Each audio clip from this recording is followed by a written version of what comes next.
সাজ লাগি গেছে, তারপরেও কুষ্টিয়া দৌলতপুর ফিলিপনগরের মানুষ বললেন তো এই রাস্তাটা কতি। দেখতে পাচ্ছেন এখানে দেখছেন বাতানের মোষ আসছে, আর এই পাশে দইলি দিয়া দেখতে পাচ্ছেন আপনারা দইলি। যাই হোক সে কথা বলছি হইলো এই যে রাস্তাটা, এই রাস্তাটা কতি আপনারা বুঝতে পারবেন? আমার মনে হয় না আপনারা বুঝতে পারবেন, তারপরেও চেষ্টা করেন। দেখতে পাচ্ছেন কত সুন্দর সুন্দর পাট কাটি, দেখছেন রাস্তার উপরে পাট করি পালা দিছে। আর এখানে কত সুন্দর সুন্দর, ওরে বাবা যত দূর চোখ যাচ্ছে খালি দইলি আর দইলি। এ রাস্তা কোন জায়গায় আপনারা বলতে পারবেন না? তাইলে এই রাস্তাটা কোন জায়গায় কতি এই রাস্তাটা দেখছেন কত সুন্দর রাস্তা। এই রাস্তা মনে হয় না আপনারা বুঝতে পারবেন, তারপরেও চেষ্টা করেন। চলেন আপনাদের আমাদের গ্রামের রাস্তায় কি কি দেখা যায় সবই আপনাদের বলবো। দেখতে পাচ্ছেন এগুলা হইলো বাতানের গরু।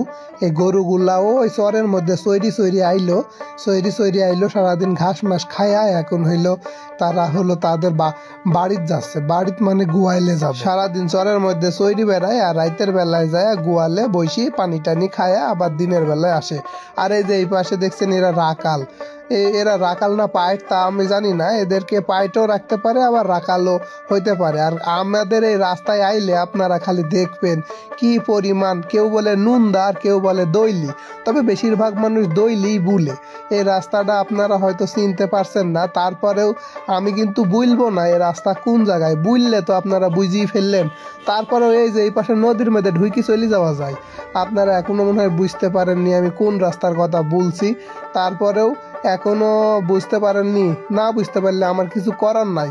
একটা জিনিস মনে রাখবেন, এগুলা মিশাইল না, এগুলা দইলি। আর এই দইলি হয় গোবর থেকে, গোবর মানে গরুর গোবর, সেই গরুর গোবর থেকে মধ্যে পাটকটি দিই আস্তে আস্তে লেপি এই দইলি বানাই। এই দইলি বানানোর পর শুকাই দেওয়ার পর এগুলা বেসে, এগুলা গ্রামের মা খালারা এগুলা বেশি বেশি করতে পারে। আর এই যে এখানে কয়টা দোকানপাট দেখতে পাচ্ছেন না, এই দোকানগুলা কোন জায়গায় আপনার মনে হয় বুঝতে পারিছেন, এটা পদ্মা নদী, বুঝছেন? এই পদ্মা নদীর পাশে আমাদের এই যে রাস্তা, এই রাস্তাটা ভাঙ্গি যাইতো কিন্তু ভাঙ্গিনি, কারণ এখানে যে বুলক দিয়ে ঠেকা দিছে। সামনে সেটা যদি আপনারা নাও চিনতে পারেন, তারপরেও যদি না চিনেন তাহলে আপনাদের বাড়ি কি করে ইসলামপুর হইলো, কি করে আবেদের ঘাট হইলো, আর কি করে হইলো যে মানে পোলট্রির মুড়ের ওইদিকে হইলো, আমাকে বুঝান তো, আমি তো বুঝতে পারছি নি। আপনারা এখনো বুঝতে পারেন না কোন জায়গায়। যাই হোক, না বুঝতে পারলেও আমার কিছু করার নাই। তবে আমাদের গ্রামের কিছু রাস্তা, এটা ইসলামপুর স্কুল, কোন জায়গায় এটা আপনারাই বুঝে নেন। আর এই যে পাট কাটি দেখছেন কি পরিমাণ পাট কাটি রাস্তার উপরে সাজায়নি। আর ওই দিক দেখছিলেন, ওই দিক খালি হইলো দইলি পালা দিয়া।